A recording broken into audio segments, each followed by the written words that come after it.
talking about Jesus and his role against the powers and principalities of his day. And so just a short, really quick recap. We talked a little bit about how in the New Testament especially, when Jesus confronts his adversaries, not always are they just individuals, that they are powers sometimes of this earth, sometimes not of this earth, and sometimes they are organizations, right? Organizations that are set up by people, constructed by people, but then they have a life of their own. So whether you think of like the Jewish ruling council, the Sanhedrin, right? Or you think of the Pharisees or the Sadducees, it's not just that individually they are accosting Jesus or Jesus is pushing them back, but it is the system that they have created. It's what being a Pharisee meant. That is what Jesus is pushing back against. So it's not just individuals, but it is organizations. It's a community of sort, right? So this is what we talk when we say powers and principalities. It's people who hold all the toys, right? When we think about, and this argument has come over numerous times over the centuries, who killed Jesus, right? And the lazy way out, of course, is people saying, well, the Jews killed Jesus. Well, then you would say, well, not really. The Jews were all of his followers, every one of them, except for maybe a handful of Gentiles at first who, got dusted in there. It's the powers, right? So it's the Jewish religious leaders and the Gentile leaders, right, who put this into motion, right? So when we think about it, this concept of powers and principalities, who did Jesus come up against? And that's what we're studying. So we ended up last week, we talked a little bit about the Sermon on the Mount and the Beatitudes and how the Beatitudes really confronted the powers that be within Jesus' day and reinterprets the role of people within the kingdom, right? Of course, when you think about the Beatitudes, right, it's, the poor shall inherit, right? Or the meek shall inherit, right? The poor will be rich. It's this God's justice. It's not, we talk about not, how we in our nation, we like everything to be even Steven, right? All people created equal. God's justice works differently, right? It's okay, you were busy beating up on this person in this lifetime, so I'm going to take it and do this in my kingdom, right? So God's justice works differently than how we understand justice. And this is true for every American. It's just different. And this is where there is sometimes a disconnect trying to understand and say, that, some people will say, well, that sounds fantastic. And some people say, well, that doesn't sound so fair.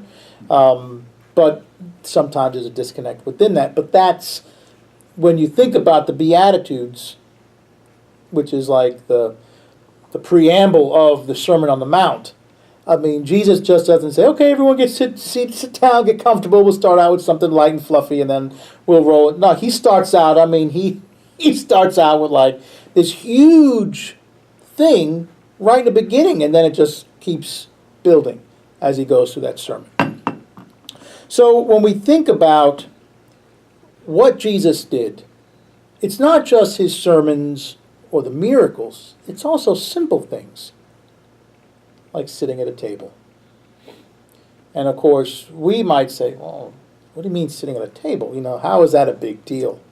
Well, it is a big deal when your culture deems it a big deal. Sitting at a table in the ancient world, especially first century Palestine, meant that you allow someone into your personal space. Right? So if you invite someone to dine with you, to recline at the table with you, you're inviting them into your intimate space, right? So when we think of the term intimate, right, intimate is not just a term that refers to the romantic, but it's also a term that refers to you're letting someone into a very close space, right? The dinner table is reserved for friends, for families, right? We don't, even today, I mean, you don't, if you can't stand your neighbor, you're not going to, hey, come on over, I'm making lamb tonight. Was threatening.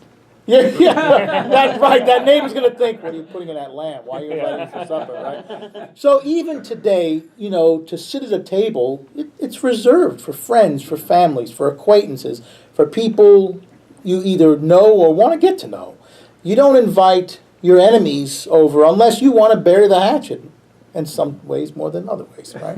So Bury the enemy. bury the hatchet, right? Exactly. So when we think about Jesus' ministry, and even something like sitting at a table had ramifications for Jesus. What do we think of? Tax collectors. Tax collectors, yeah. Worst of the worst. Worst of the worst, right? I mean, poor tax. Never change. No. Something, right? And they don't. And they don't. Tax collectors are still not popular, right? Tell me about it. Right? And yet they're elected, right? So someone must like that individual because they get into office, right? Tax collectors. We think about when Jesus was in the house and I can't remember who it was. I can't remember if she was a prostitute or not. Or she came, when people come in and touch him, wash his feet, anoint him, people blow head gaskets. Yeah. Doesn't he know who that is? Do you not know that you're reclining at the table with tax collectors? So this is a huge deal for people who have power, and this is part of this power structure. You have Jesus who is dining now with tax collectors. And it's not just that these people are collecting taxes for the Jewish state. When you think of tax collectors in this world, in this context, who do they represent? Who are these individuals tied to? Rome. Rome. Yeah. Yes. You are tied to the enemy, right? You collect taxes for the one who is not only oppressing us, but strangling the entire Mediterranean world right now. Yeah. And you are friendly with them. You work for them. And many of them collected more than Yes. they were supposed to and just Yeah. pocketed it. Right. Some of them had heavy, right, had scales that wouldn't balance out right. And so you're correct. And people knew this, right? This was not something that was so hidden. It was a practice, right? And they must have had some amount of leeway that they could charge their own fees, be heavy-handed when it comes to how much you owe me to collect these taxes. Well, in most cases, they were dealing with people that were uneducated, Right. so, And do you really have a choice? yeah. You don't. This is how much you owe. And if you don't give, you just report them to the Roman state. And so it's not a popular lifestyle. And so here's Jesus dining with these individuals. Who was Matthew or Levi? He was a tax collector. Right. And he becomes one of the 12. So it's not Zacharias, wasn't he? Tax collector? Zacchaeus. Yeah, Zacchaeus. I think Zacchaeus was a tax He collector. was a Pharisee. I don't know if he was a tax The one he collector. got down from the tree. I think Zacchaeus was a tax He may collector. have been. Yeah, I think you're Yeah.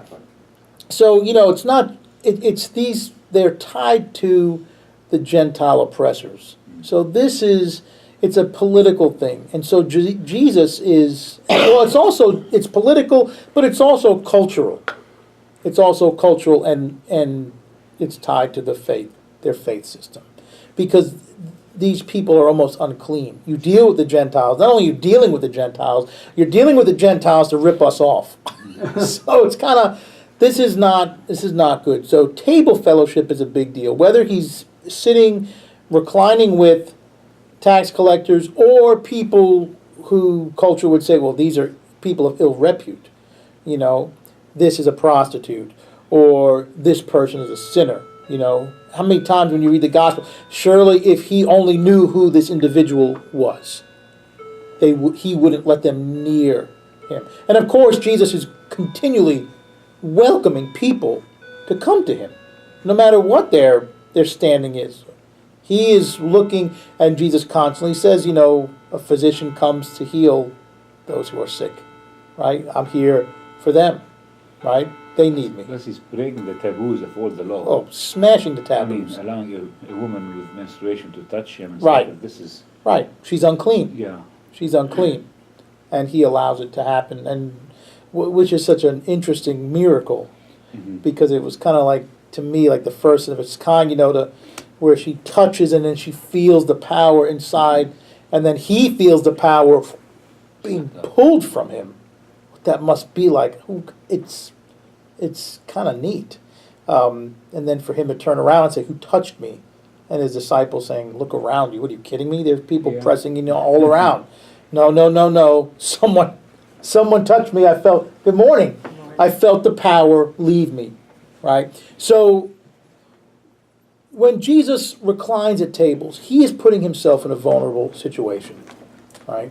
And it's that vulnerable, and we are all vulnerable. We're open when we're at the table with one another. It is a real place where we can let down our guard, right? Of all places, we should be comfortable when we're sitting at the table, right? Eating with family, with friends. So when Jesus breaks these social mores, when he sits there and shares bread with the tax collectors, when he is sharing bread or allowing someone of ill repute to touch him, this is big.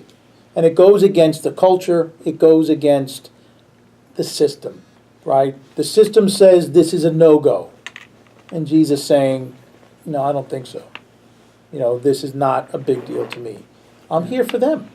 I'm here for them, right? So something as simple as table fellowship. So things that we would not normally think of as a big deal, right?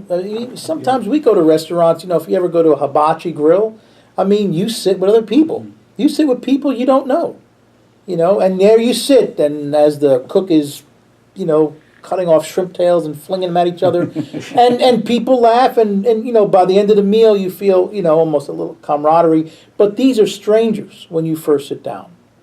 That's unheard of in the ancient world. You sit with people you know. This is an intimate place, right? So Jesus, there's a reason why the powers get upset when they see Jesus reclining at the table with tax collectors. And again, this is why when we study the Bible, it's always imperative that we understand the context, right? Before you do Bible study, there are 3 things you must do. Understand the context, and then understand the context.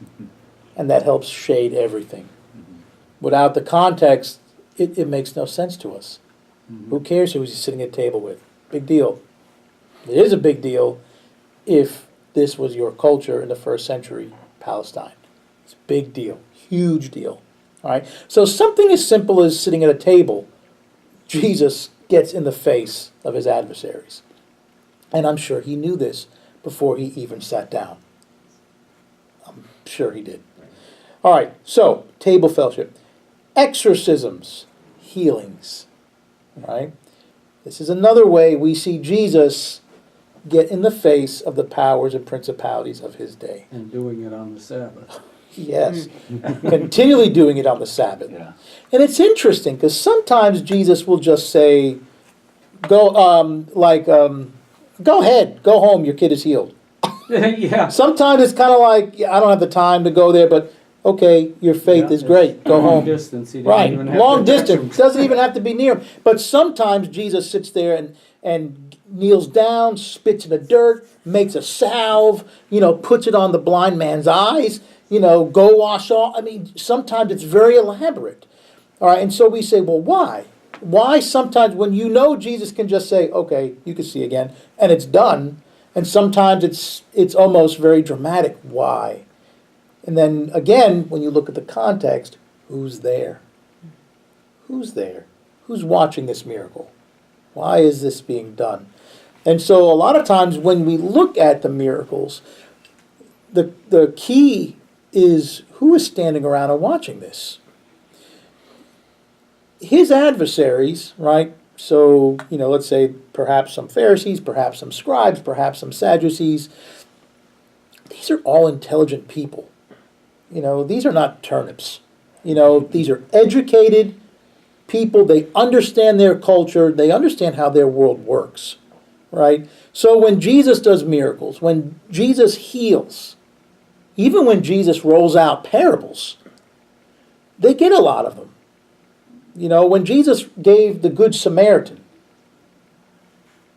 there's a reason why the Samaritan is the hero, and then the priest and the scribe are the ones who step over, walk around, who, you know, don't touch me kind of thing.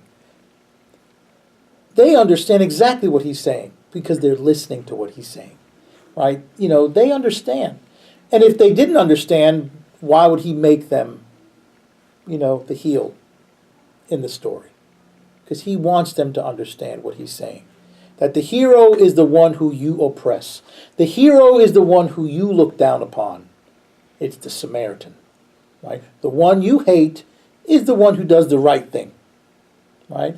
So when we think about exorcisms and healings within the gospel accounts, it's not only personal, but it is also political or grouping at times, a group at times. But if we're talking about powers and principalities, it's also legion.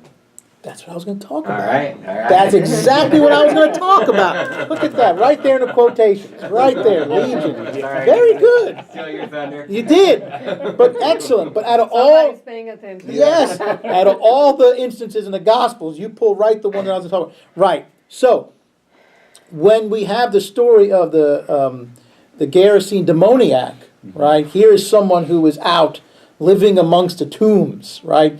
Amongst the Gentiles, right? This man possibly is a Gentile, right? Here he is in the tombs.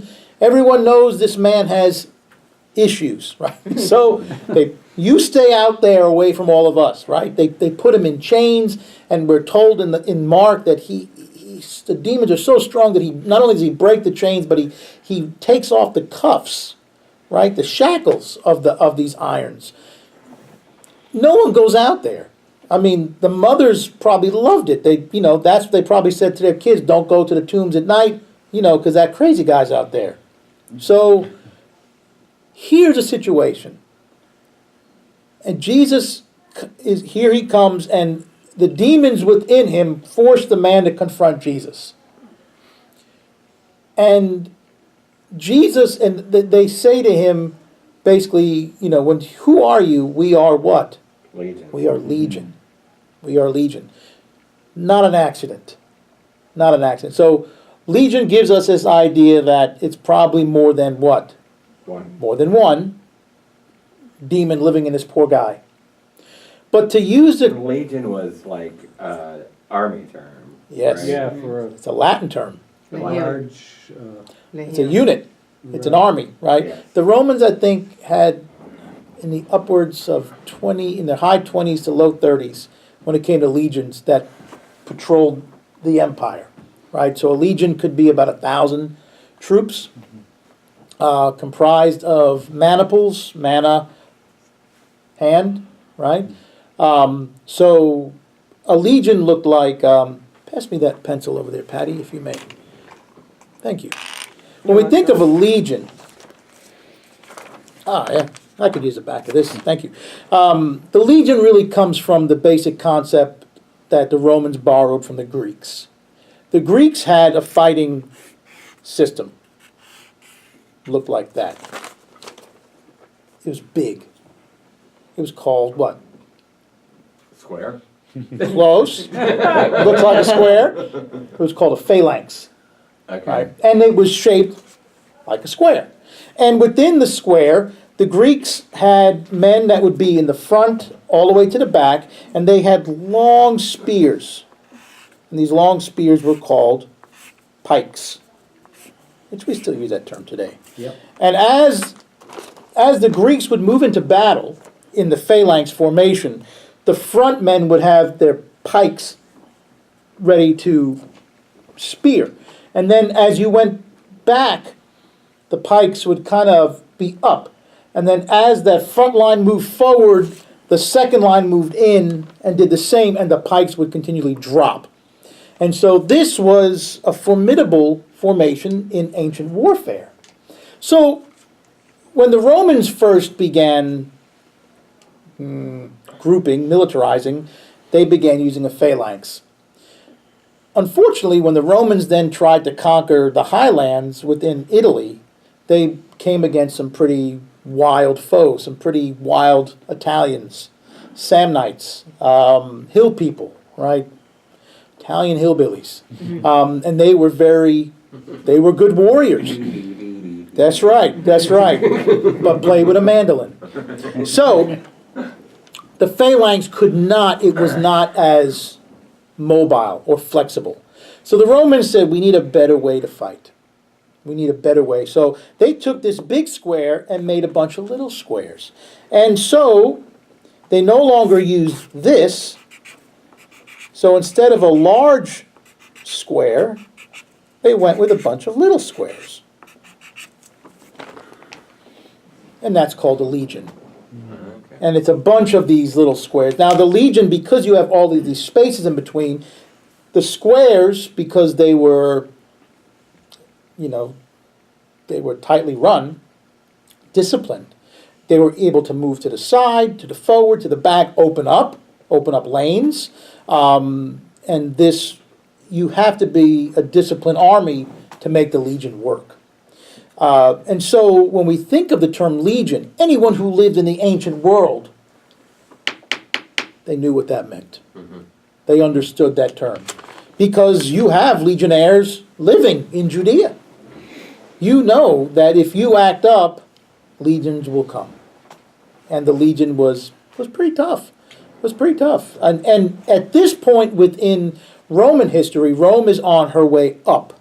Right? It's not declining yet. Right, she is still on this upward trend. So she is fighting and she is winning.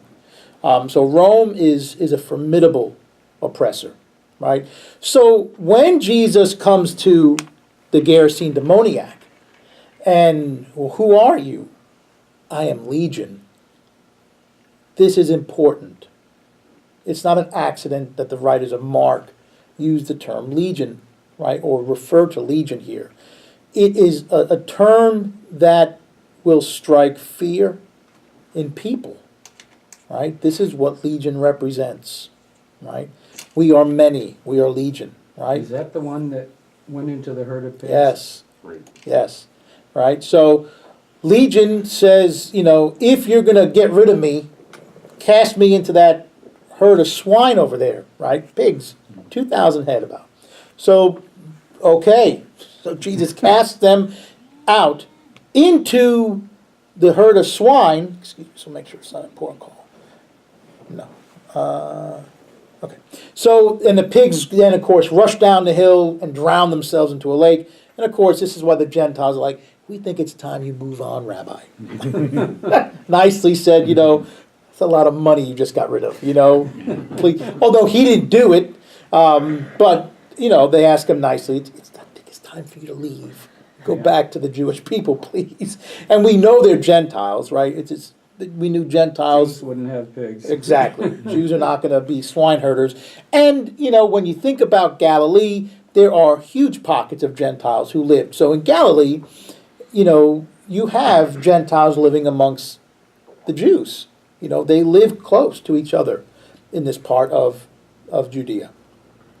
So Legion, you think of a mega power when you think of the term Legion, right? You think of Rome, right? So it's these demons who give you this idea, we are who we are. We're called Legion, And so, again, it's Jesus metaphorically dealing with a large power, right? Again, it's no accident that it's Legion, right? So powers and principalities, in the Gospels, it's not just Jewish authorities, it's also Gentile authorities. And it's Gentile metaphors, and it's also Gentile examples and situations that we see, right? So Legion, this is a huge deal. This is a huge deal. Okay. What about, Suhail mentioned the hemorrhaging woman a bit ago. And the hemorrhaging woman is is a major healing for Jesus. Why? Why is it a big deal that this woman gets healed? She'd had that all her life, hadn't she? 12 years. 12 years. Yeah. 12 years. 12 years. What kind of bleeding was it? What the Greek kind of gives us a little bit, it fleshes out a little bit more than the English does. It's a vaginal Yeah. bleeding. Menstruation. She's So she severely was dirty. unclean all the time. Unclean. Yeah. Unclean. We're told that she had seen many doctors. Her situation got worse or didn't get better. Spent all her money trying. And doctors in the ancient world were, you know, Witch doctors. yeah. I mean, Essentially. the technology just wasn't there. You know, I mean, just they might be able to cure a headache, but they're probably not going to be able to figure out how to help this woman. So she is bleeding, right? So she's probably weak, maybe anemic. But it's also menstruation, so she's unclean. Now, what does that mean to be Jewish? You're an And to be, outcast. yes, you're ceremonially unclean, which means you're an outcast to your own people. You can't worship, you can't socialize, you can't be around, because then you make other people unclean. And so this had to be very difficult for this woman. You know, it's not like, you know, okay, so she can't go to church, well, whatever, she can do anything she wants. I mean, the synagogue, the temple, that's your entire life. Your social life, your religious life, everything, and she's unclean. So, by her having enough faith, I mean, this woman probably was desperate at this point. And yet she believed enough thinking, you know, I've heard of this guy, and I hear what he's doing all over Galilee. And surely if I just touch the hem of his garment, I will be healed. Right? And this is what we've talked about. You know, she touched the hem. She felt power inside of her. He felt the power pull from him. Right? It's kind of almost, it's a unique type of miracle. Although in Mark, as you read on, you have other miracles where you hear people coming to touch the hem of his garment. And you wonder if that's a common motif in Mark, or did people hear about what happened with this woman within Mark? Because I'm sure she was telling everyone. I would. So when you think about Jesus healing this woman, it's not just people are being healed. It's people are being healed so they can re-enter society. They could be a part of society, and they're not looked down upon. So she's healed. So now she's able to re-enter society. So that's huge. That's huge. Sometimes healings are done on the Sabbath, like Don said earlier. And that seemed to get a rise out of a lot of people. Sometimes the disciples eat heads of grain on the Sabbath, right? And so Jesus had to remind people, you know, what happened when David was hungry. Yeah. What did he eat? Consecrated bread, you know? Mm-hmm. He was hungry. A lot of what Jesus is doing is reinterpreting the law. You know, you have heard it said this, but I say this, right? It's looking at it and saying, you know, when Jesus tries to talk to some people and saying, you know, if your pack animal falls into a ditch, I can't remember if it was a mule or an oxen, if they fall, don't you help them out on the Sabbath? Yeah. You're not going to leave them there, right? Pharisees were very good to animals. They really did. They took care of their animals very well. They took care of their animals very well. So you would not leave your animal in a ditch on the Sabbath. And so Jesus, well, how much more important is this person? Why should this person have to wait one more day to see, to hear, to walk, right? To speak? Why should they have to wait one more moment for this? You know, and Jesus wasn't going to wait one more moment. So healings are important. They not just benefit the individual, but again, remember, Jesus sometimes, he always knows who is watching, who his audience is. And some people are going to be amazed, and some people are going to want to toss him off a cliff. That seemed to be the case wherever Jesus walked, right? I'm sure after a while he was used to it. But it has implications. It has implications. Jesus is going against a lot of grains, and some of them are very powerful, right? The Pharisees, the Sanhedrin, these are powerful individuals. These are powerful individuals. And these are the individuals who eventually concoct the plan to get rid of him, right? Even though it pains them to hand over one of their own to the Romans, right? Again, it's no different than siblings who fight all the time with one another, right? But if a bully on the schoolyard pushes your little brother, who you push every day, that's my brother. You don't touch my brother, right? You think about our country. I mean, we bicker with each other all the time. Conservatives, progressives, I mean, all across the board. And yet, when something bad happens, a lot of times you'll see this coming together really quickly. Because it's okay to bicker with yourselves. And the people who wanted to hand him over, who met in secrecy to figure out what to do, it was hard. Do we turn over one of our own? But remember, even this, it is that fragile deal that they hammered out with Augustus that they worried about, because it allowed them not to take part in the imperial cult. Right? Jews did not have to worship Caesar. Augustus is now gone. It's Tiberius who now reigns. Right? So they want to make sure that this fragile deal stays in place. And to them, Jesus is upsetting the apple cart. So they want to make sure that this does not happen.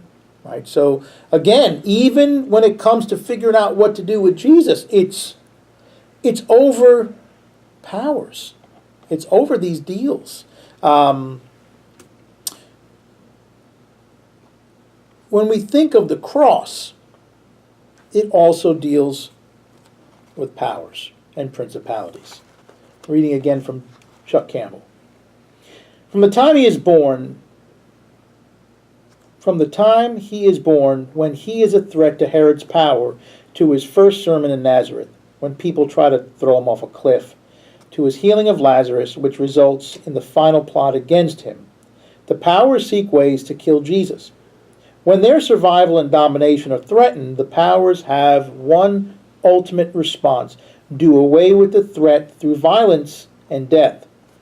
And Jesus is no exception. All right? So that's how you get rid of Jesus, because there's no other way to do it.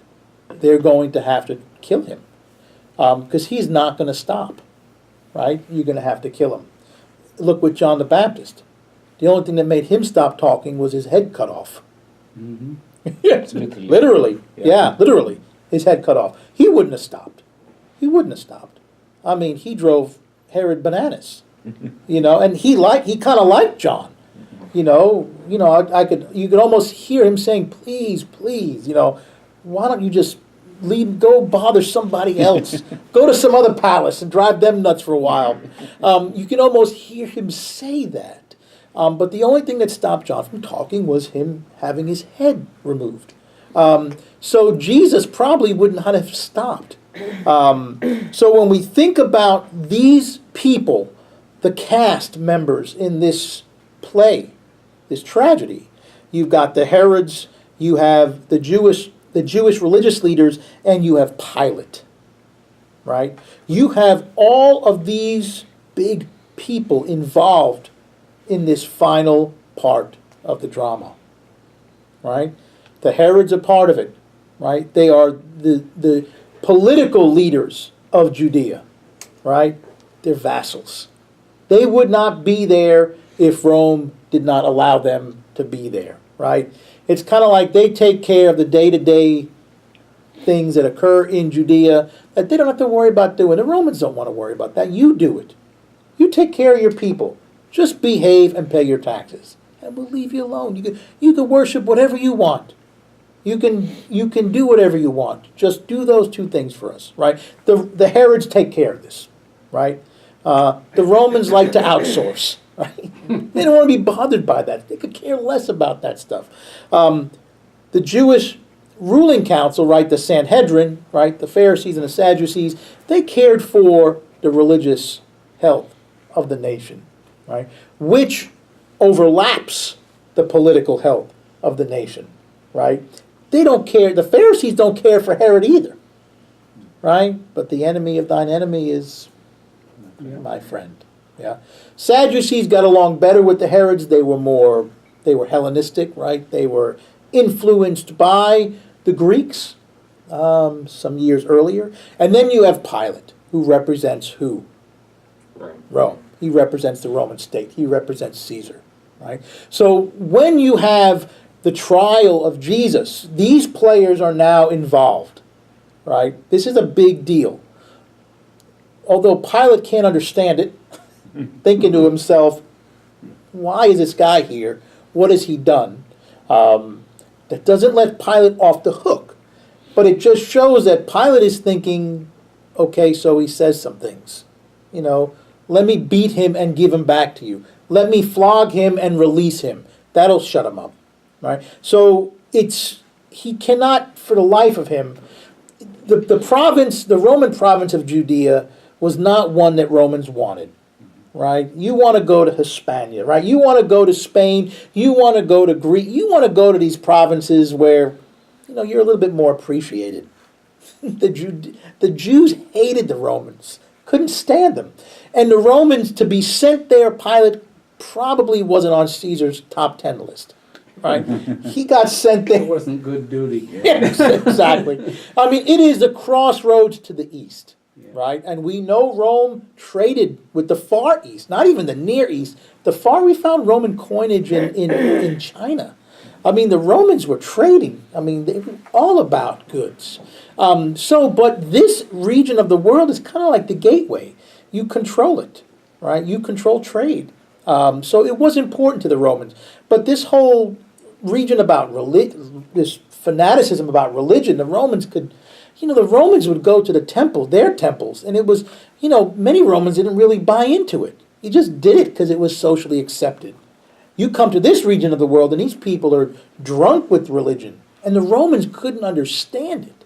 They didn't get it, frankly. So Pilate being there, the Romans being there, the soldiers, this is not a place you want to be.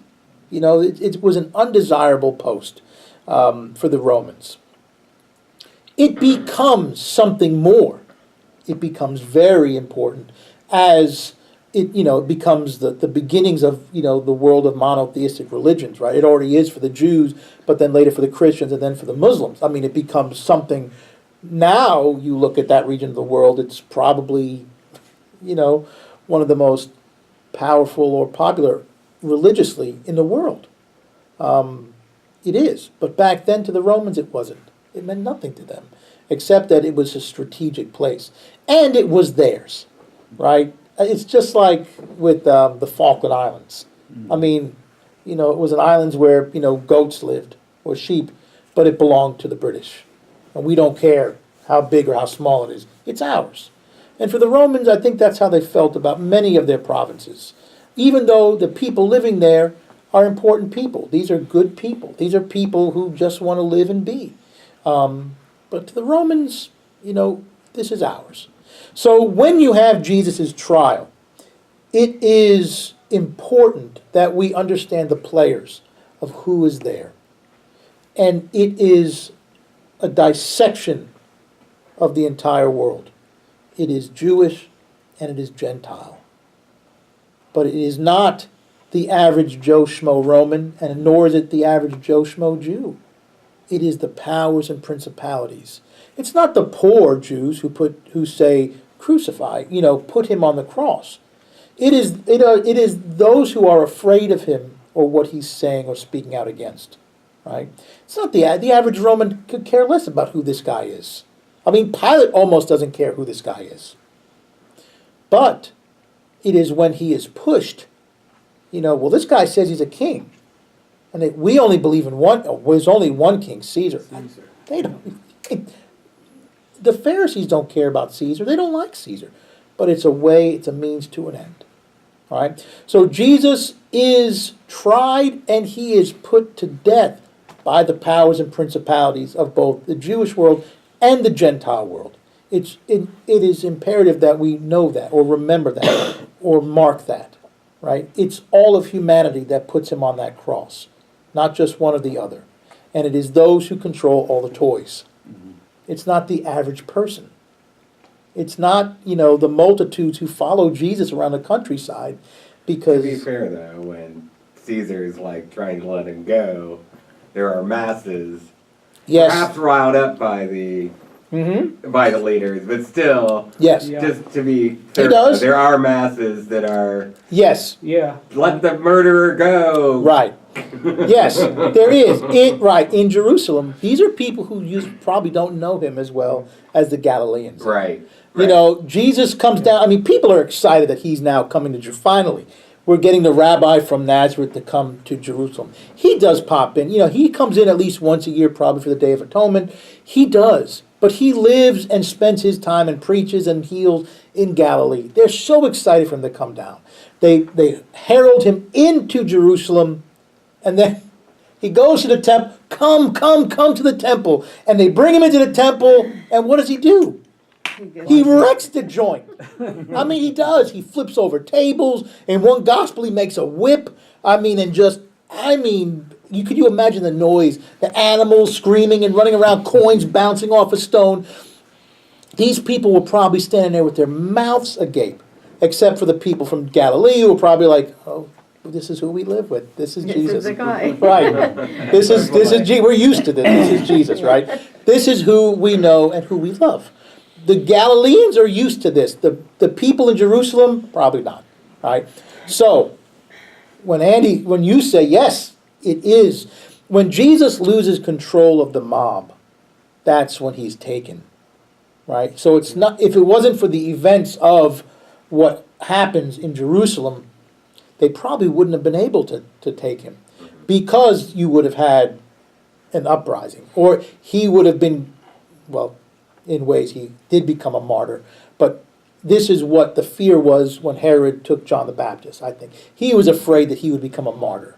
Right. And Jesus being taken, if the people of Jerusalem were still loving him, and to me, what happens in the temple is really the straw that breaks the camel's back. This is what sends people away that really don't want to be with him, because they're excited. And it's not that these people are fickle. I don't think they're fickle. I think they were so, this is the temple. We are proud of this. We love this. Come see this. Jesus walks in and cleanses it. We as Christians 2,000 years later reading it, oh yeah, we get it.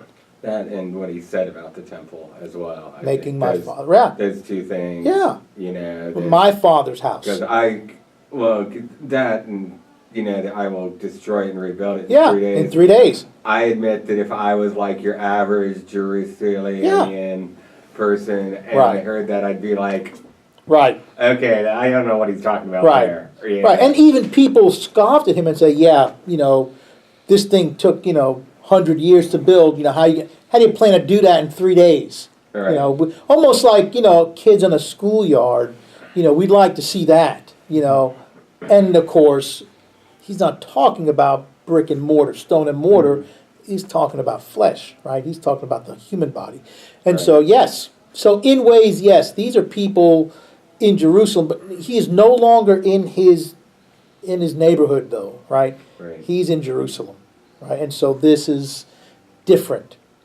But even his disciples run, because no one wants to die, and he is going to die, and I think they know it, and so we will pick up next week, and we will finish off our Jesus and the Powers and Principalities next week. All right, we'll see you in church. Thank you. You're welcome.